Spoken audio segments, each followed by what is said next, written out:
Hello and welcome back to Chalana's English hub. ഒരുപാട് പേർക്ക് confusion ഉണ്ടാക്കുന്ന യൂസേജുകളാണ് used to and is used. ഏതാനും ഉദാഹരണങ്ങൾ പറഞ്ഞുകൊണ്ട് കാര്യം വ്യക്തമാക്കാം. I used to drink tea. ഞാൻ ചായ കുടിക്കാറുണ്ടായിരുന്നു. ഞാൻ ചായ കുടിക്കാറുണ്ടായിരുന്നു എന്ന് പറഞ്ഞാൽ ഇപ്പോൾ കുടിക്കുന്നില്ല എന്നാണ് അർത്ഥം. APJ Abdul Kalam used to sell newspapers as a young boy. ചെറിയ കുട്ടിയായിരുന്നപ്പോൾ APJ Abdul Kalam newspaper വിൽക്കാറുണ്ടായിരുന്നു. He used to run very fast. അവൻ വളരെ വേഗത്തിൽ ഓടാറുണ്ടായിരുന്നു. അതായത് ഇപ്പോൾ വേഗത കുറഞ്ഞിട്ടുണ്ട്, ആ വേഗത്തിൽ ഓടാൻ കഴിയുന്നില്ല എന്നാണ് സൂചിപ്പിക്കുന്നത്. തന്ന ഉദാഹരണങ്ങളിൽ നിന്ന് മനസ്സിലായി കാണുമല്ലോ.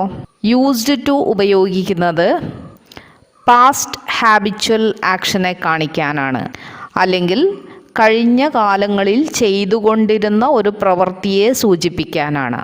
കഴിഞ്ഞ കാലങ്ങളിൽ ചെയ്തുകൊണ്ടിരുന്ന പ്രവൃത്തി എന്ന് പറയുമ്പോൾ ഇപ്പോൾ അത് ചെയ്യുന്നില്ല എന്നുള്ള കാര്യവും വ്യക്തമാണല്ലോ. അപ്പോൾ ഇവിടുത്തെ സെൻറ്റൻസ് സ്ട്രക്ചർ എന്ന് പറയുന്നത് subject plus used to plus verb 1. ഇനി നമുക്ക് ഈസ് യൂസ്ഡ് നോക്കാം. Milk is used in preparing tea. ചായ ഉണ്ടാക്കുമ്പോൾ പാൽ ഉപയോഗിക്കാറുണ്ട്. ഒരു നിർബന്ധമില്ല കേട്ടോ, നിങ്ങൾക്ക് വേണമെങ്കിൽ കട്ടൻ ചായയൊക്കെ കുടിക്കാം. ഞാനൊരു ഉദാഹരണത്തിന് പറഞ്ഞു എന്നേ ഉള്ളൂ. അപ്പോൾ ഇവിടെ ഈസ് യൂസ്ഡ് ഉപയോഗിക്കുന്നത് ഉപയോഗിക്കപ്പെടാറുണ്ട് എന്ന് കാണിക്കാനാണ്. ഇത് ഒരു പാസീവ് വോയിസുള്ള സ്റ്റേറ്റ്മെൻ്റ് ആണ്. അടുത്ത സെൻറ്റൻസ് നോക്കാം. Sugar is used in this recipe. ഈ പാചകവിധിയിൽ പഞ്ചസാര ഉപയോഗിച്ചിട്ടുണ്ട് അല്ലെങ്കിൽ ഉപയോഗിക്കപ്പെട്ടിട്ടുണ്ട്. Jaggery is used instead of sugar in this. ഇതിൽ പഞ്ചസാരയ്ക്ക് പകരം ശർക്കരയാണ് ഉപയോഗിച്ചിരിക്കുന്നത്. അപ്പോൾ ഈസ് യൂസ്ഡ് ഉപയോഗിക്കുന്നത് ഉപയോഗിക്കപ്പെട്ടിട്ടുണ്ട്, ഉപയോഗിച്ചിരിക്കുന്നു എന്ന് കാണിക്കാനാണ്. ഇവിടുത്തെ സെൻറ്റൻസ് സ്ട്രക്ചർ എന്ന് പറയുന്നത് ഒരു നൗൺ ആണ് ആദ്യം തന്നിരിക്കുന്നത്. നൗൺ പ്ലസ് ഈസ് യൂസ്ഡ് ആണ്. ഇനി നമുക്ക് വിൽ ബി യൂസ്ഡ് നോക്കാം. This money will be used for charity. ചിലപ്പോൾ ആളുകൾ പിരിവിനായിട്ട് വീട്ടിൽ വരും. അപ്പം നമ്മൾ ചോദിക്കാറുണ്ട് എന്തിനാണ് ഈ പണം? അപ്പോൾ അവർ പറയും ചാരിറ്റിക്ക് ഉപയോഗിക്കാനാണ്.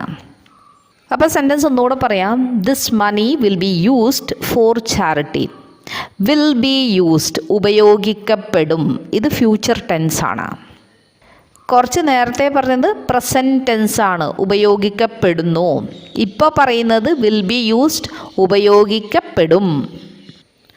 അടുത്തത് this poster will be used for publicity. ഈ പോസ്റ്റർ പബ്ലിസിറ്റിക്ക് വേണ്ടി ഉപയോഗിക്കപ്പെടും. വിൽ ബി യൂസ്ഡ് ഉപയോഗിക്കപ്പെടും. This song will be used in the new movie. ഈ പാട്ട് പുതിയ സിനിമയിൽ ഉപയോഗിക്കപ്പെടും. ശീലമായിക്കോളും എന്ന അർത്ഥത്തിൽ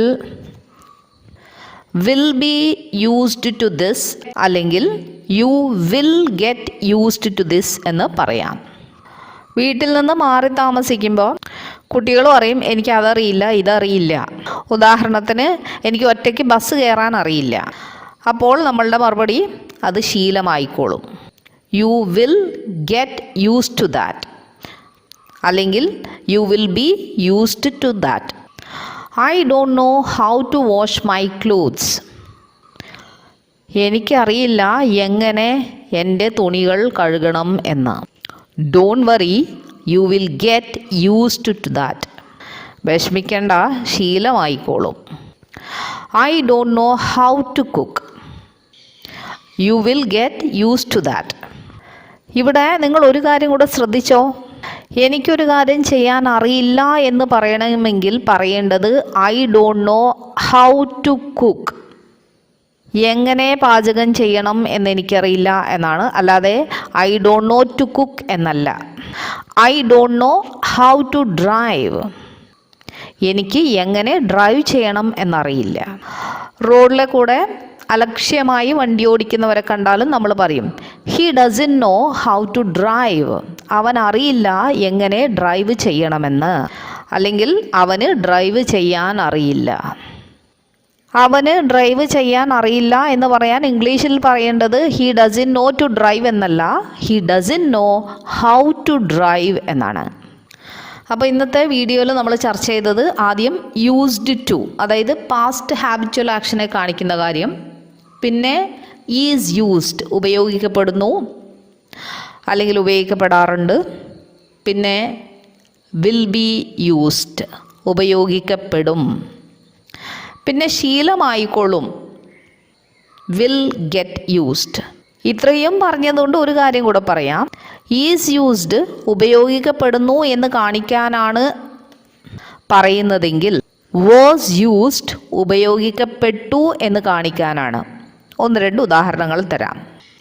that money was used for charity. ആ പണം ചാരിറ്റിക്കാണ് ഉപയോഗിക്കപ്പെട്ടത്.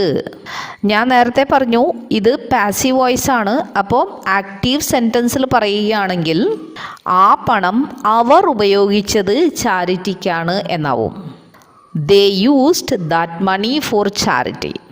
നേരത്തെ തന്ന ഉദാഹരണങ്ങൾ തന്നെ പാസ്റ്റ് ടെൻസിലേക്ക് മാറ്റാം. That poster was used for publicity. ആ പോസ്റ്റർ പബ്ലിസിറ്റിക്ക് വേണ്ടി ഉപയോഗിക്കപ്പെട്ടു. That song was used in the new movie. നിങ്ങൾക്കൊക്കെ അറിയാലോ, പഴയ കാലത്തെ പല ഗാനങ്ങളും പിന്നീട് വന്ന സിനിമകളിൽ ഉപയോഗിക്കപ്പെട്ടിട്ടുണ്ട്. ആ പാട്ട് പുതിയ സിനിമയിൽ ഉപയോഗിക്കപ്പെട്ടു. ഇന്നത്തെ വീഡിയോ ഇഷ്ടപ്പെട്ടു എന്ന് കരുതുന്നു.